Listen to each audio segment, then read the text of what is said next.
Hello, dreamers. This is Catherine Bell. You're about to hear a replay of a popular show from back in February.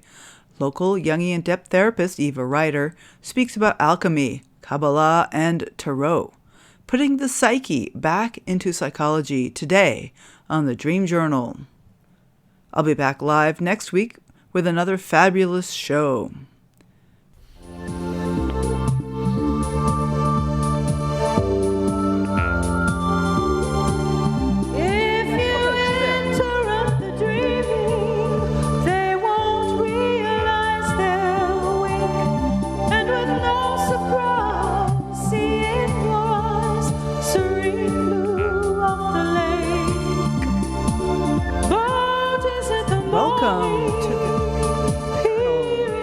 From the studios of KSQD in Santa Cruz, the Dream Journal is a weekly show where we explore the healing powers of nighttime dreams through conversations with dream experts and with you. Time is keenly found. We are not alone. Water over stone, even if you're by yourself.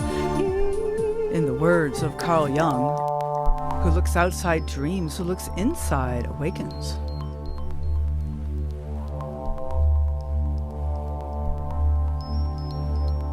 Today's music created new for you again by Rick Cluffel. Today's music is called Venicifier. Dream alchemy and depth psychology. Also Kabbalah, tarot, and a touch of astrology. These are all tools in the tool chest of today's guest, local Jungian therapist Eva Rider. We're putting the psyche back in psychology. Stay tuned. I am your host, Catherine Bell of Experiential Dreamwork, and welcome to the Dream Journal. The Dream Journal is also a weekly podcast. Please subscribe, rate, and review. But most importantly, tell your friends. The mission of this show is to get people talking about their dreams. So why don't you tell your friends you're listening to this new podcast? And by the way, do you want to hear last night's dream? Something about talking about dreams that's just so valuable. So archives are also available at Apple Podcasts and Spotify, and also at ksqd.org/the-dream-journal. So listeners will know I have a long-term theme of dream journals. Well, they're usually nightmares. This one was not a particular nightmare. This was just a dream journal dream. So it starts out, several people are helping with the dream journal. Yay! Getting help. So often I don't let in the help that's there, and in the dream it shows as if I'm alone. But in this one, I'm getting help. One is a dear friend of mine, a Waking Life friend, and I really like what she has to say. There's another person, a man, who is saying strange things that don't fit.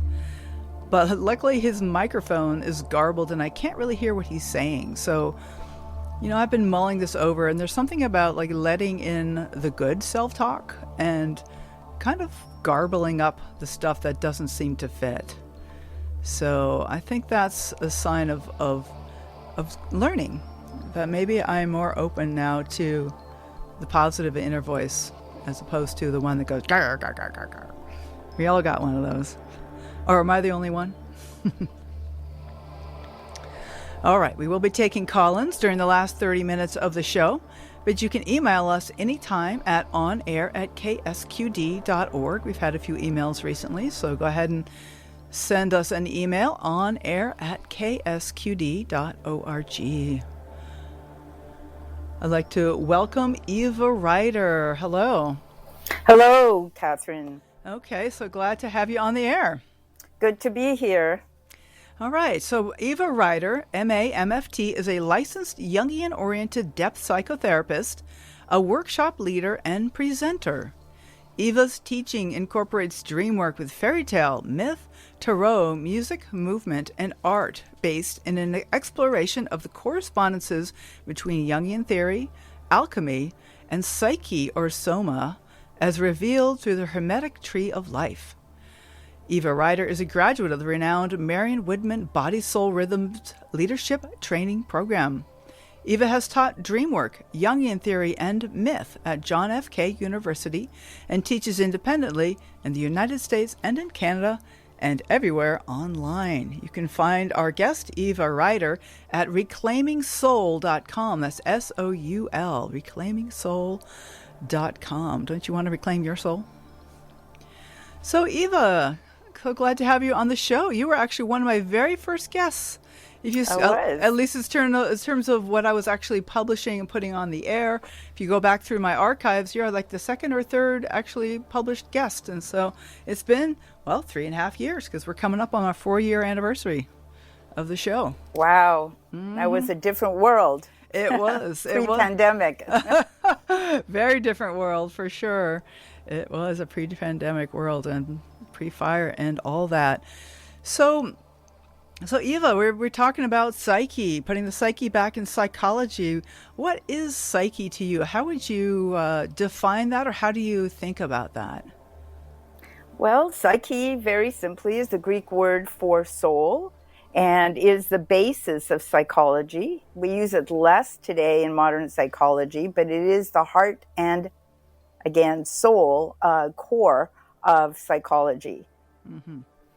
Absolutely. And some of the modern practices that do not involve a lot of psyche include like cognitive behavioral therapy and other things like that. Are there other, what else do you have? Like what kinds of practices do people use now? Because what you do is called depth psychology. And how does that differ from other kinds of psychology? Well, depth psychology includes the soul. And I would say cognitive behavioral psychology doesn't necessarily include the soul, nor does it include the unconscious. And when we're working with depth psychology, we're incorporating the unconscious and looking at the depths and searching for the connections to find meaning in our lives. Right, because meaning is really a really key part of the value out of life. Yes, for some of us, yes. For some of us, huh? Yes. What else is there? I mean, I'm just thinking that. Well, for some people, they might choose happiness as being what they're searching for in life, whereas other people use meaning. Meaning doesn't always include happiness. Ideally, it does. But to make sense of the chaos, certainly in these times, is helpful. Absolutely. Well, that's a good distinction because, I've been mulling over this thing that a lot of the things that I choose to do don't necessarily make me, quote unquote, happy, but they do feel very meaningful, even though they may be very difficult and cause me stress. Like even the show is kind of intense. I'm like, wow, here we go. And yet I wouldn't trade it for anything, and that I really value it, even though it doesn't really relate to, it brings me satisfaction, meaning, sense of meaning, but happiness, I guess in a way, but that's not the primary goal. If I wanted to be happy, I guess I could be in a bubble bath all day or something. Yeah. Well, happiness is more of a transitory feeling often, whereas meaning is trying to look for something that relates to our why we're here, and ask questions of who am I? Why am I here? Do I have a purpose? Yeah. Absolutely, yeah. So, and then and the depth psychology that you do, it addresses both of those. It addresses whatever the people really want to improve their life, whatever your clients are. Well, oftentimes, of course, people come because they're searching for meaning, or they've been through a crisis in their lives, and their world has been disrupted or has completely fallen apart, and they're looking for meaning, and they're looking for what now. Oftentimes people are in transition. Right. Yeah, so we'd be focusing, of course, in my work, we focus first and foremost on where the person is at that particular moment and what's happening. And, many people want to explore dreams, but of course not everyone. Exactly. So how do dreams address these issues? Like the sense of meaningfulness and happiness and whatever it is that we're seeking for, and transitions, as you say, like finding who we are in the moment. How do dreams address what's going on for us? What's been your experience with that?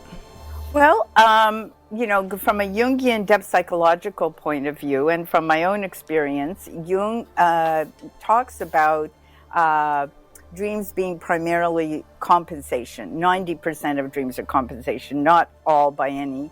And what that means is that the dream is telling us something that we don't know. Mm-hmm. And that's why Marie-Louise von Franz, his disciple in a way, had said, it's very hard to work on a dream by yourself, because we immediately, the ego, which is our known self, immediately tries to interpret it from the point of view of what it already knows. Oh, I know what this means. I know what this means. I mean, this has to do with what happened yesterday. But the dream actually will pull out elements, strands of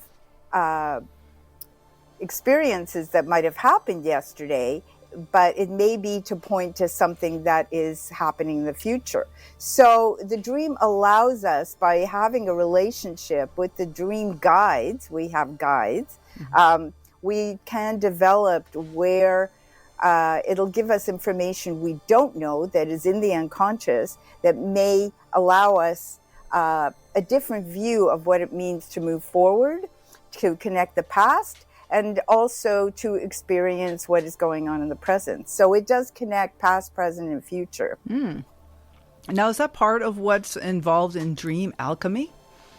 Well, dream, I spoke of alchemy because, alchemy is often embedded in the dreams. Right. Alchemy itself is the psychological processes from a Jungian perspective, because the ancient alchemies, the process was turning lead into gold. From a Jungian perspective, we're going to do that psychologically, not physically. So it's not completely a projection.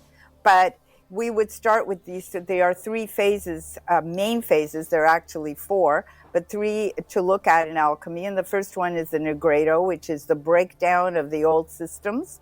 And it's a very dark, the dark night of the soul. It can be described, experienced as depression, as something that is breaking apart, falling apart, disintegrating. What else can we say about that? Catastrophe? So I guess you're saying that people often go to therapy around depression or anxiety and that kind of thing, and yet sounds like you're saying that that's kind of the first step in the alchemical process. Yes, exactly. Yes. Yes, so that would be those stuck places. Often people come, as you know yourself, because they're having nightmares. Yeah. And they want to understand what the nightmare is saying. And the nightmare is a nightmare. It's a startled dream that is pointing to, okay, this is the piece you have to work on right now. But also images of ice and despair or mud or, going into underworld experiences, being chased. All of these fall into this category of the Negredo, the dark breaking down of the old structures, the old matter, what we thought. So that would be often the first phase of alchemy. So that's not to be afraid of those kind of dreams, but just to, have tenderness around them and recognize that something is starting to transform, something's ready for transformation. Is that correct? Yes, exactly. So what would be the next step? I mean, how does the alchemy work? How does it proceed?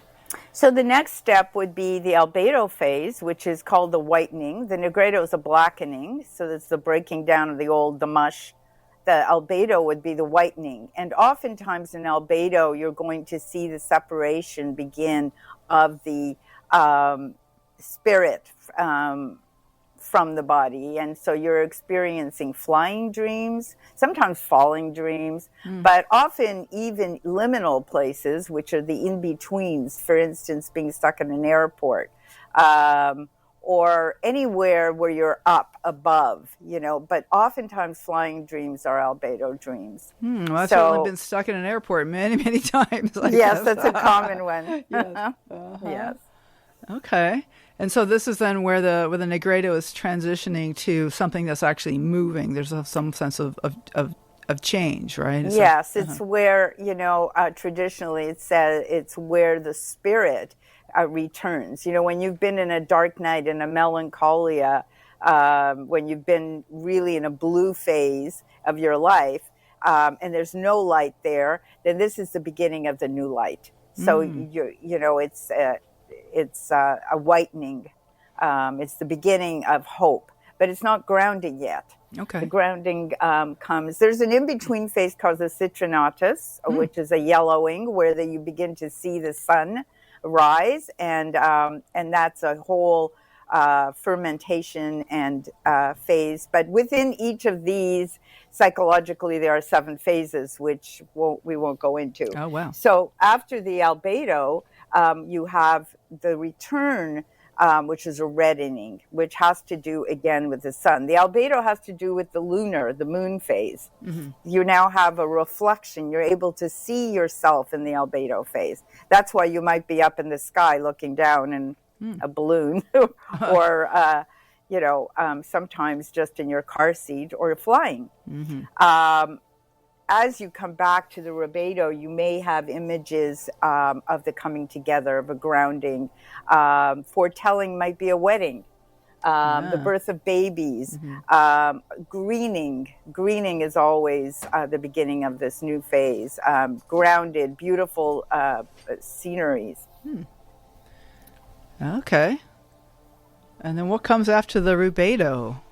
Well, that's it. I mean, well, you don't just. Oftentimes, these processes repeat. There are spirals as opposed to a circle that now you're complete. But you might have the beginning of a new life now. When you're in the rubedo, the new sprouts are there. You're grounded in a new life, in a new reality, and it does require you to be grounded. And then, it may repeat. But of course, within these, there are many, many phases. As I've said, there are 7 phases within, and there are 3 what they call conjunctions. For instance, the wedding, the sacred marriage in the rubedo is called the conjunction. Mm-hmm. But that's not the end. But it is the coming together of the queen and the king, as they say in alchemy, mm-hmm.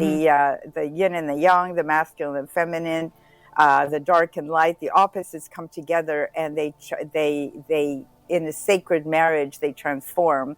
And in that transformation, there's a new, greater self that emerges. And the dreams are always kind of pointing us and taking us in that direction. I like the way you're describing a new self emerges. So it isn't like we go through the cycle and then suddenly we're enlightened. It's like, okay, we have a new self, and then that new self itself can go through the different stages because there's more, There's always more. Yeah. Yes, it's a spiral. It's a spiral process where we're constantly growing towards some center of being. I have a question about dying and death in a dream. Often that's very transformative and yet very scary. Is this part of the rubedo typically, or is that like letting go of the old self and getting ready for the new self, or does it depend on the context? Because I could see it might also fit in with the negredo phase of... Well, that's a very interesting question in depth. Like death dreams often can feel quite positive as you're moving into a new life. Certainly, I can't quite think of an example, but a sense of something ending and something new beginning, certainly. Right. Mm-hmm. Exactly. And it doesn't always feel positive in the moment, but I do like to hold the space that there is something positive here for me somewhere, even if it's scary or painful, and that sometimes letting go of who I really am right now, or who I think I am, put it that way, is a scary thing because I've built up so much of my life based on who I think I am, that the idea of transforming, and even in an inner way, this inner transformation can disrupt things in outer life. Yes, definitely. I mean, it's a process. I mean, and the process, and of course, in Jungian psychology and the dream work, is to take us towards wholeness. Yeah. And I don't know about enlightenment because I'm not really sure what that means. Yeah, exactly. Because it implies a kind of an ending. But certainly there are phases where there's going to be an enlightening, but it might be part of a process again, because we know very little. We're just like little star specks in the universe, ultimately. Right. Which is, we're part of the universe, but we're very small specks. Yeah. So this sort of progression, I presume, is going on in our unconscious through the dreaming mind that's kind of, comes out in the dreaming mind, whether we're paying attention to it or not. And there's some way that dreams sometimes seem to provide a kind of a warning, but I don't always listen to the warnings in my dreams. Sometimes it's like more after the fact, like, oh yeah, guess I missed that one. Yes, I mean, if we pay attention, the dream will tell us where we are out of balance or where we need to readjust. But of course, if we don't pay attention, then we don't have that relationship with the dream guide, which is why it's a really profound, as you know, work. Mm-hmm. Freud called it the Royal Road, I believe. Absolutely. Yep. Yeah. I have heard that for sure. And there is this this way that the dreams are truer than waking life in certain ways, that they really seem to get to the heart of what's really happening for me, and in a way that my waking mind doesn't see yet. Like, I don't know if you heard my dream at the top of the hour, where I'm hearing this feminine voice that I could hear it very clearly, and yet the masculine voice is kind of garbled and saying things I don't like. And there's something that's, it's probably good to not be letting it in, but ultimately I'll want both voices, both the masculine and the feminine voices. Yes, I mean, that's a perfect opening to move into one of the techniques that we use, that Jung used, which is active imagination, where you might have a dialogue with these two voices, and even the garbled one, and say, okay, what is your message, and why is it so hard to hear you? And what is it that I'm needing to hear that I'm not hearing right now? So that might be a question. And you would do that dialogue in a written form. Right. Like you would allow that being, that voice, to kind of write, and you would have a back and forth conversation through the written word. Yeah, so the active imagination is a way of tapping into the unconscious while awake, as I understand it. But of course there is the conscious mind, which is on guard while we are awake. And so do you have suggestions about how to get past that guard, or how to set the stage for the unconscious to speak even while awake? Well, the conscious, you're talking about the ego, the ego being the known identity, and the ego often believes I am all there is. And so hearing these voices from somewhere else is very threatening sometimes to the ego. So with active imagination, you're using the images that come from yourself, from your dream world, and you are taking these beings in different dreams. You'll be having conversations with different beings. In this case, perhaps with this woman, but also with this garbled voice. And you're just going to do what they used to call automatic writing, where you write down what this being says and then you respond. And you do that without thinking. So that allows that control that the ego tries to impress to draw back a little bit and allow this flow to happen. There are other ways to use with active imagination, doing art, creating mandalas, which are circles. So mandalas are symbols for wholeness, and so they can be very integrative. And then, of course, other techniques, so-called, are amplification is one of the things we might use, not in this dream. Like if you have a dream of a snake or a bear, you might want to look that up and see if that resonates. Not in a dream book, but in a symbols book, so that the symbol is an archetypal, meaning a universal one. You might get some information that way. Right. And then the last way is to look at the associations. Like, where have you potentially recently in the last few days encountered some kind of information coming from someone that might have been garbled, that wasn't clear, or what is it that is trying to communicate that isn't quite clear in the aeons. Well, you've really given me a lot to think about. I can think of applying this to the dream. There's definitely been some experiences in waking life that seem to be related to this. And so using these various techniques is a way of, does that kind of speed up the alchemy process or kind of catalyze the alchemy process? So the journey becomes more smooth?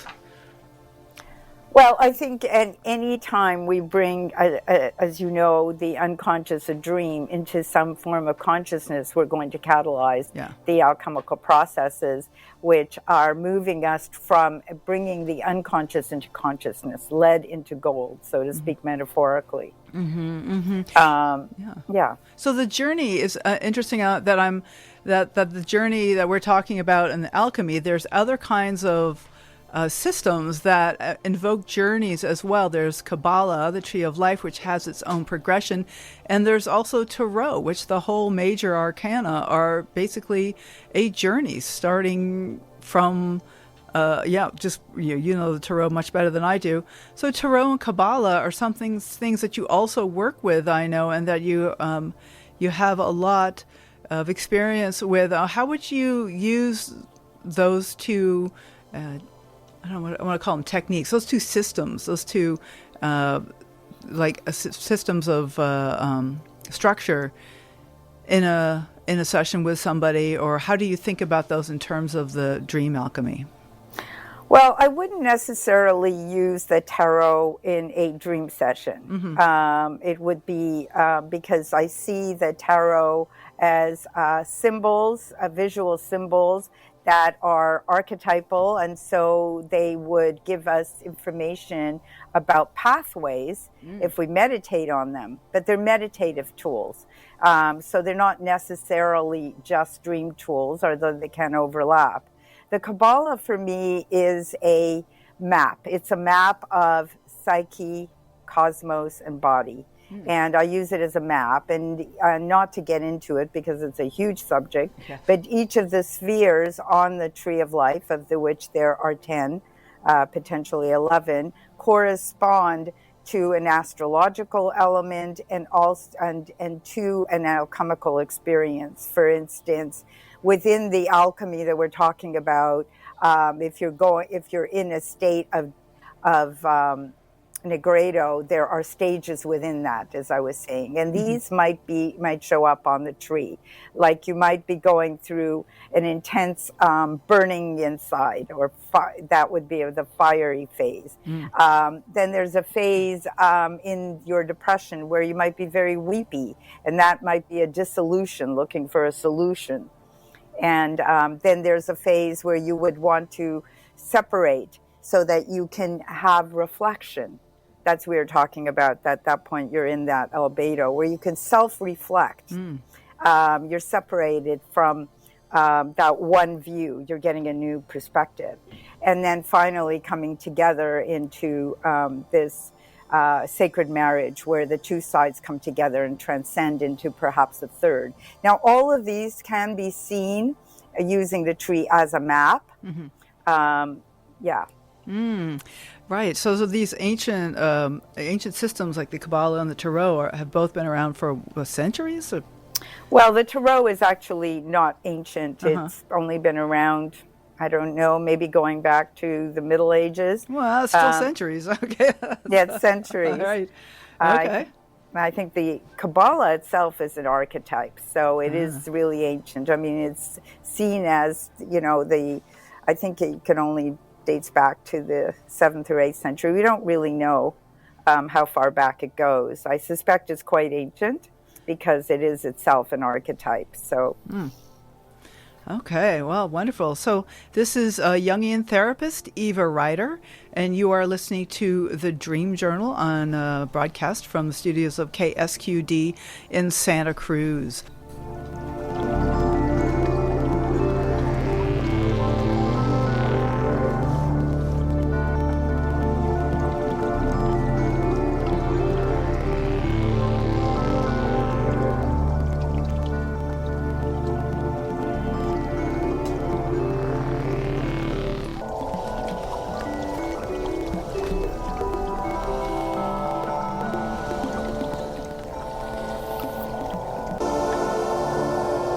Okay, this is the Dream Journal.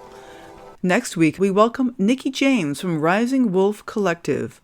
We'll be talking about the creative life, dream yoga, dream tarot, and the practical magic of dreams. My name is Catherine Bell. Our guest today is Eva Rider, and we are talking about depth psychology.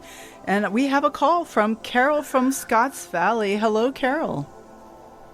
Hi, Catherine. Hey. Hi, Eva. Hi. Hi, dream friends. That's it. I have a question or a dream snippet that I have that I'd like to get Eva's insight on from her alchemical perspective. I Perfect. just want to say I've been struggling with remembering my dreams lately, but I've been very aware that I'm dreaming. And a lot of times it seems like I've been busy all night. Mm-hmm. And I even remember being aware inside the dream, but I'll be darned if I can remember the dream when I wake up. It's happening a lot. Mm. So I was looking into it, and I don't know if you've heard of this thing called a white dream, but I found where people have described white dreams as having no vividness or clarity outside of the sense of experiencing them. And I'm going to look more into that. It's kind of a frustrating place to be for someone who wants to remember their dreams. Are you familiar with this, Eva? The idea of the white dream? No, I'm not. But I've had that experience. I have never heard that term before. That's interesting. Yeah. Well, I've heard of red dreams. I wonder if these are different stages. I mean, it does seem very alchemical, the beta, rubeta. Perhaps. Well, so this came to me 2 nights ago. I'm in the presence of a large crow. It's like twice the size that a crow would be in waking life. I'm close, just a couple feet away from it. It's right in front of me. And he's holding a large insect in his beak. And I can't tell, if it's a dragonfly or a big grasshopper because it's kind of mangled. It's kind of hanging from its beak. And I notice it's made of copper metal. So its body, when the crow moves his beak, I can hear the crunching of the copper of the insect body. The insect is metal, or the crow too? Just the insect? Just the insect. It's like made of metal. And I reach out my hand. I want the crow to drop the insect into my hand so I can examine it, because I want to know if it's biological or mechanical. That's my thought. Is that a biological insect thing, or is it some kind of mechanical thing? And that's when I wake up. Wow. That is certainly a very alchemical dream. I mean, it's an excellent example of alchemy. So, and, not to interpret, because let's put it this way, as I often tell people, whatever I may say in interpretation may be completely wrong. And if you don't get an aha, then it is wrong. So the dream is coming from you, so it has to be resonant. But here's a dream in which you can work on very many levels, including drawing, painting, having a conversation with the crow. The crow is indeed an Negredo image. It has to do with the process of death and transformation. In the medieval alchemical paintings, you're going to see a lot of images of crows, because it has to do with that transformational time, the darkness. But crows are also very, very intelligent, so they're also the bringers of information from another realm. The copper mechanical or / living insect is very interesting, that the crow is in the process of munching on this copper, because would it be transforming it by is it eating it? Is one question. Mm. I feel like I want to interrupt the destruction of the insect so that I can see it, but I do feel like he's going to eat it. So this crow is going to ingest it, but before he ingests the copper insect, you want to understand whether it's a living thing or an actual mechanical thing. So one of the things, there's an overlap here, this is coming into the Kabbalistic tree and how I might work, is that copper is related to the planet Venus. And so it's sacred to the planet, and it's connected to the planet Venus. And Venus has very much to do about value, what we love, what we value. So what is being ingested or taken inward by this energy, and what is it about what you value, or that you might want to meditate on, or bring forth and amplify in this case, whether you do that through drawing or writing or whatever it is, to focus on what it is that this thing is it alive? And what form of life is it? You're asking, is it organic or is it an element? Because copper is also, of course, an element. And so that's very interesting, because it also has to do with imagination. This is a dream where you really see the imaginal at work, which also falls into the realm of Venus, as opposed to the realm of Mercury, which might be about the thinking function. So there's something here about that imagination that might be amplified. Yeah, how does that settle for you, Carol? What comes up for you?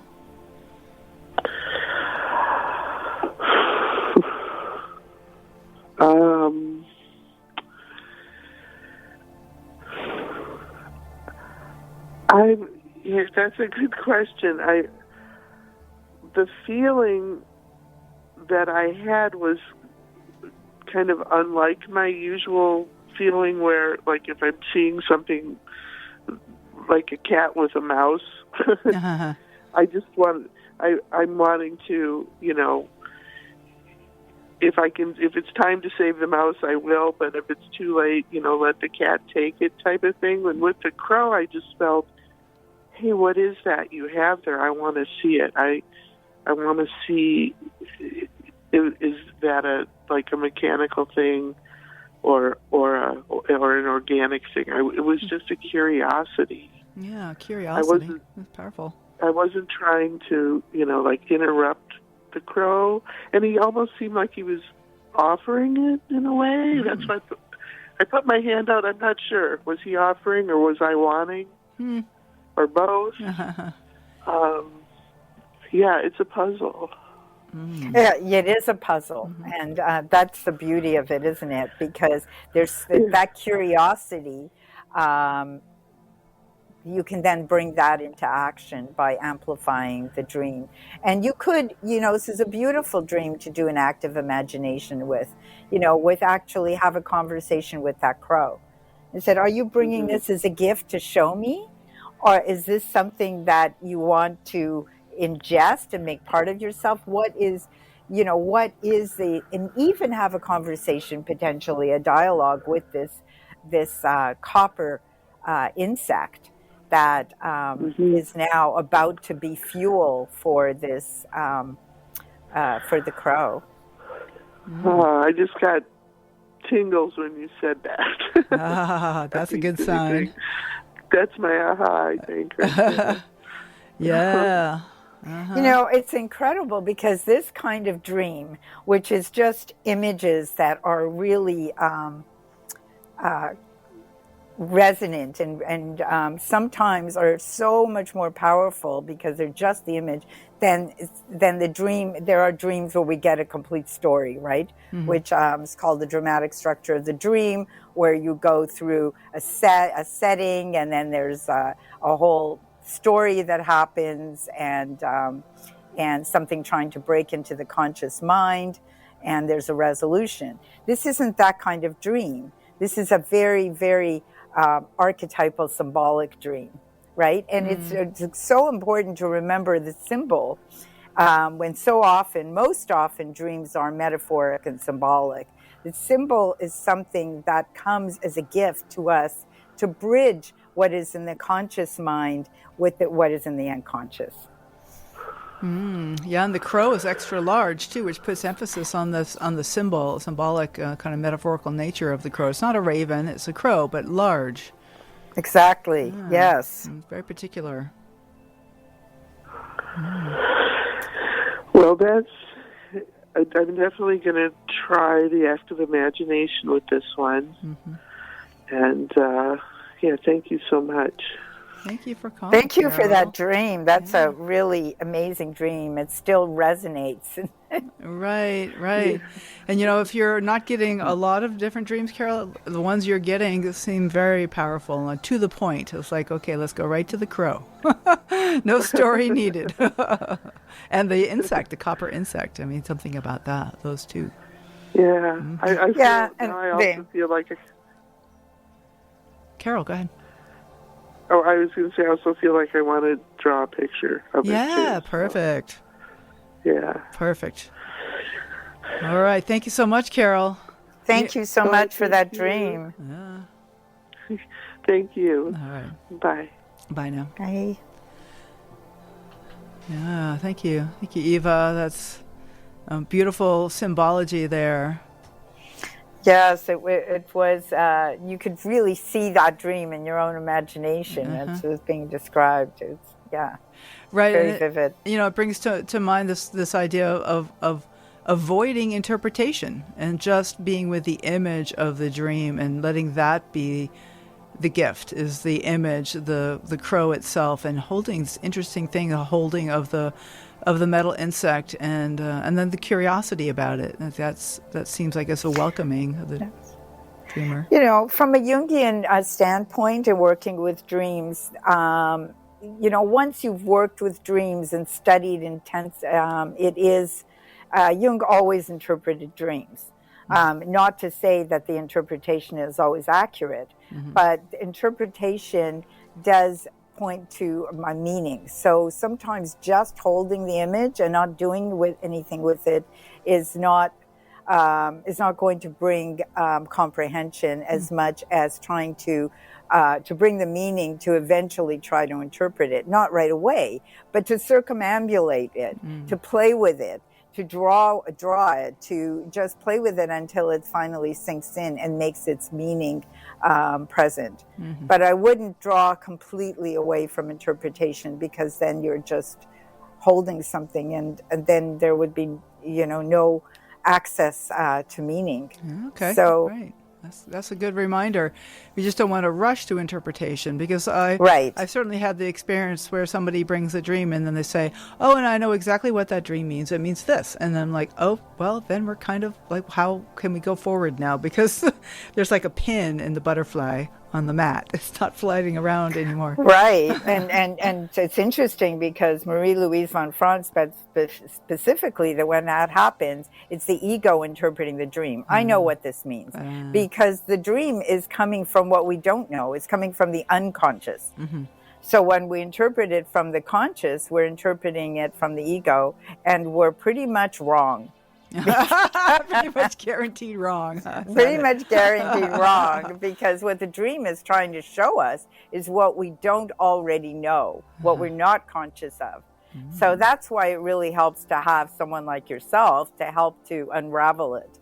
Absolutely. And you as well, of course. I mean, there's many practitioners who offer this kind of space holding and kind of experience to explore the various symbols, but it all comes back to what resonates for the dreamer. Like Carol was saying, that tingle, that is the gift of the dream, the tingle, without having to know what that means, even without having the words on it, the sensation of something meaningful. Yes, and we have those dreams. I mean, there are other kinds of dreams. There's the proprioceptive that Jung referred, I think that's what he called, the dreams that point to the future, which are fairly rare. Precognitive, perhaps? Yeah, they're precognitive, but it's called proprioceptive. Don't ask me why he called it that, but precognitive, precisely, but they're quite rare and they're quite precise when they happen, and they're oftentimes warning dreams. And then there's the big dream, which, are archetypal dreams. We may only get one or two, very few in a lifetime, but those are the dreams you don't even have to write down. They just resonate. But it may also take a lifetime to bring it to fulfillment because it points to a destiny. And that kind of dream will incorporate all of the alchemical processes within itself and might be a journey that the person is moving towards throughout life. Right. Certainly I have childhood dreams that have stayed with me for decades, and they've changed over the years in terms of the way I think about them, but they stay with me. And so there's some way that they're kind of companion dreams, that they are part of who I am and how I think of myself. Yes, so those might be big dreams, right? Yeah. Because they're kind of leading your path, and as you said, the way you relate to them have changed, but it was transformative. It stayed with you your whole life. Right, absolutely. So we have about 5 minutes left, and at the end, I'd love to touch into some of your classes that you offer online. But is there any topic that you want to get into in the last few minutes that you want to share with our listeners before we change to that? Well, let's see, what can we say? Okay, only the few notes that I've made is a dream linking the microcosm, right, of this world to the macrocosm, the archetypal world. So, and that there is a pattern in our life that is constantly striving to bring us towards balance. And the dream is such a gift because it gives us something that, if we pay attention to, expands our life. And we spend a third of our lives sleeping and much of it dreaming. So we have guides, allies that can help us along the way if we pay attention. So that's one thing on dreams. What I have been offering over the years, you're correct. I think one was Fool's Odyssey and Mystic Fool, which was a series which I did on going up what they call the serpent path, going from Earth toward the divine, using the major arcana as the pathways of initiation through the tree of life. And then the next one, which was Sophia Sparks, where we returned coming down the tree, bringing spirit into the body, bringing spirit into matter. And I think our task right now, all of us, is how do we bring that which is unconscious into consciousness, into this world that's struggling for balance right now. And so the tree is a beautiful map for understanding the different levels, for understanding, as I mentioned, body, matter, earth, psyche, which is soul, and then also the archetypal world, which is divine, which is beyond that, and how we are constantly dancing between we are on a spiral journey, so to speak, throughout life. So Sophia Sparks goes into that, and that's about to be released hopefully by the end of this month. And where can people find that? That will be available on my website. There's not enough information there. They can write to me at Eva Rider at reclaimingsoul.com, and it will be available through Better Listen, Wisdom Feed, and also there'll be information on my Facebook page, Reclaiming Soul, on that. Okay. And Yeah. Okay. That's fabulous. And what you are looking forward to? What's coming up for you next that you're excited to share with us? Well, that's I'm just taking it moment by moment right now. So I'm going to be continuing to do the work and continuing to study. So I will see. Wonderful. It's a treat to have you on today, Eva. And this is Eva Rider, again, a Jungian therapist from Santa Cruz. And do you have any just last-minute encouragements for the listeners? Yes, I really encourage everyone to keep writing your dreams when you can, to keep inviting them in before you go to sleep and writing them. And as Carol pointed out, and we all experience, there are times when they're not going to be there. It's going to be difficult to grasp them as the white dream. But write down anything, grasp anything that you can. Draw it, paint it, dance it, just write it, and definitely find someone that you can tell your dreams to. Love that. Thank you so much, Eva. Thank you. Thank you so much for having me, Catherine. It was a pleasure. Glad to have you on the air. Okay. So we got some appreciation on iTunes recently. The review says, great topic from Dream of Dreams. I really love this podcast. It's about dreams and it's done in a really thoughtful way. There's exploration of specific dreams, but also what dreams are like in general and how dreams affect our lives. Thank you so much, Dream of Dreams. So next week will be a broadcast of a replay of a favorite episode, Black Noise Sound Journeys with Victoria Rogers. We will live in the future that we dream of today. Call in your freedom now. You can join that conversation. Well, it won't be live next week, but you can listen live Saturday mornings at 10 a.m. Pacific at ksqd.org live stream. The podcast replay will be released on Monday following the show. I am Catherine Bell. This has been the Dream Journal. Thanks for listening. You can find out about my own dream coaching practice at experientialdreamwork.com. Email me at katherini@ksqd.org. The Dream Journal is produced at the studios of KSQD in Santa Cruz, California. Archives and 24/7 live stream are available at ksqd.org. Remember to subscribe, rate, review, and tell your friends. I'd like to thank Rick Kleffel, engineer and music creator.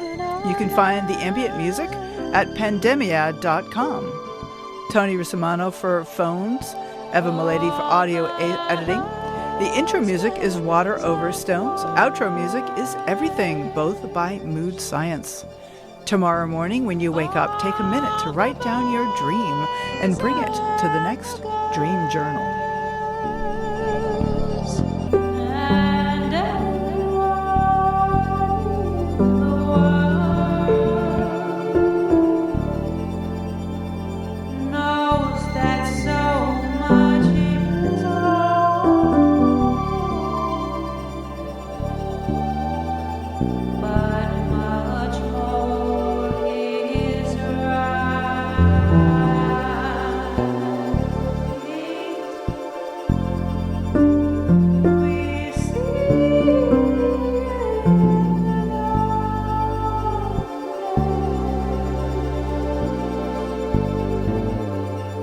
I shine.